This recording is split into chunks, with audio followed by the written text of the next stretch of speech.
what do you think the purpose of this human existence is? Man, that is an excellent question. I think that is something that I grapple with truly every day. I think that's been like the biggest challenge for me, is finding meaning in all of this. But I guess the purpose to me, or like what I've decided it is like, we have moments in life, big and small, and it's just about applying meaning to it, whatever that is to you, I think.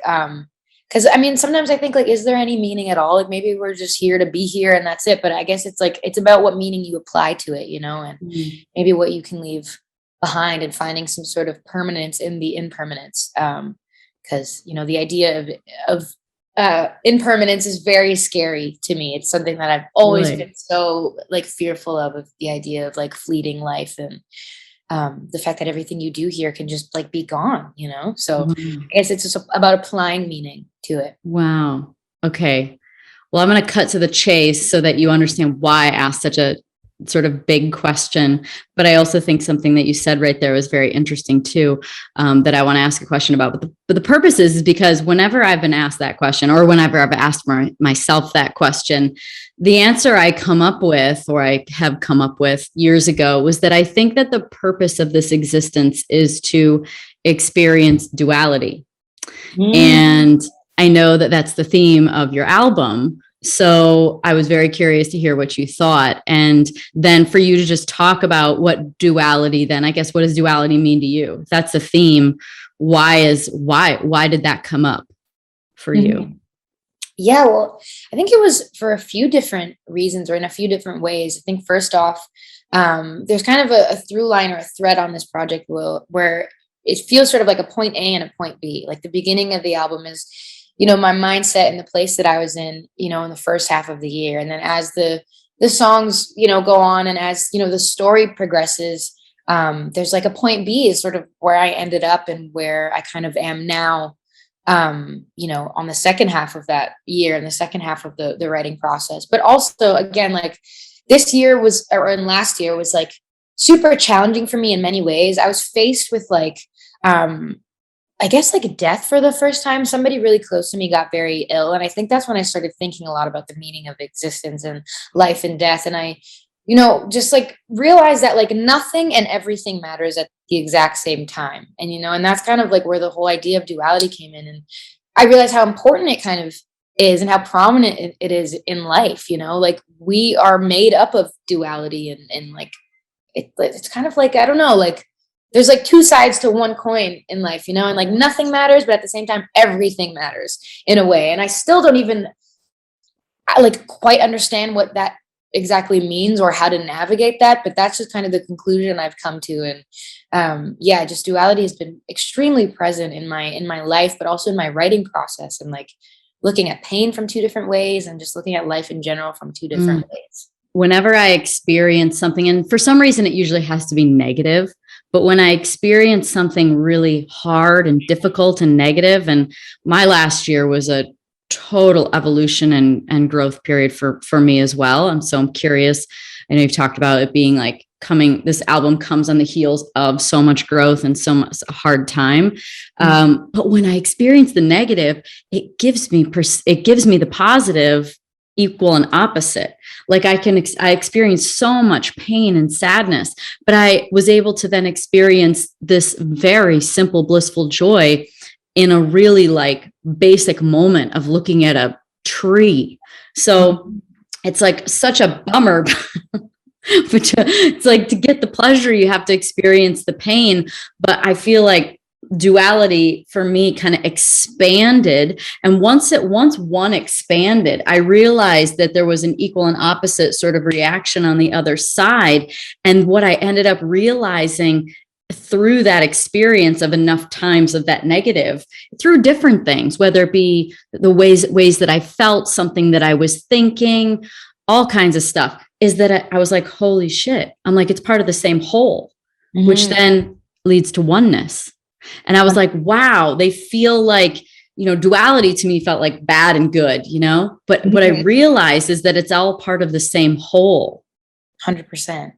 yeah, it's like one can't necessarily exist without the other, or you can't really like look at one thing the same way without the other. I know for me, like I hit some of, the heaviest rock bottoms in the last couple years. And like, when you're so not okay, like you hold on to the moments where you are okay so much more, even if they're like you said, like little mundane, simple, basic moments that you wouldn't have, looked twice at before, suddenly are just so much more important to you, when you experience the other end of that duality of like, just feeling so not okay and not seeing any light at all, that when you do find any Yeah. glimmer of light, again, it's like applying more meaning to it. Like the same things can happen to us, but at different times in our lives, they mean such different things just because of perspective. You just realize how much life really is about perspective. It's all perspective, essentially. I mean, I think you've nailed it. It's what meaning we attach to something. It's how we decide to see it. It's like, I remember when I was having my saddest of times, I like love going out and walking in the woods and nature, and had my dogs with me and my mom, and, we'd be out walking and she'd be like, man, it's such a beautiful day. And I didn't notice it at all. Mhm. Like I couldn't even notice how beautiful the day was at all. So what were if you're willing to share, what were the things that kind of put you in that space? Was it professional? Was it personal? Was it loss? Like what got you there? It was, I think, a collection of different things. I think, a big chunk of it was just suppressing a lot of feelings that I, thought I had gotten over, but I was actually just pushing down over the last 7 years in my career. I think this very fast-paced lifestyle doesn't really allow you to process emotions or process things in a normal way. And so I just thought like, oh, wow, like, I can just get over things and I'm strong and whatever. But what I thought was actually being strong, or what I thought was healing, was actually just complete suppression and throwing under the rug.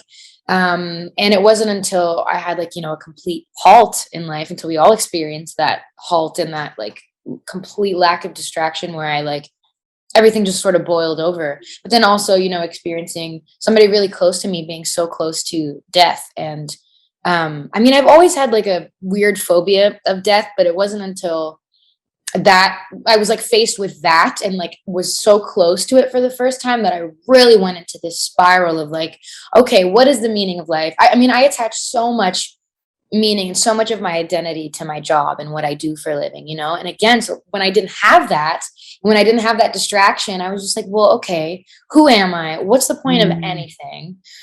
How can all these good people just go, and then what happens to us after? Like I was just in a complete spiral of thought and fear, and my phobia turned into like full-blown panic attack and panic disorder. And, I was just like completely just off the rails, it felt like. And I was just completely spiraled.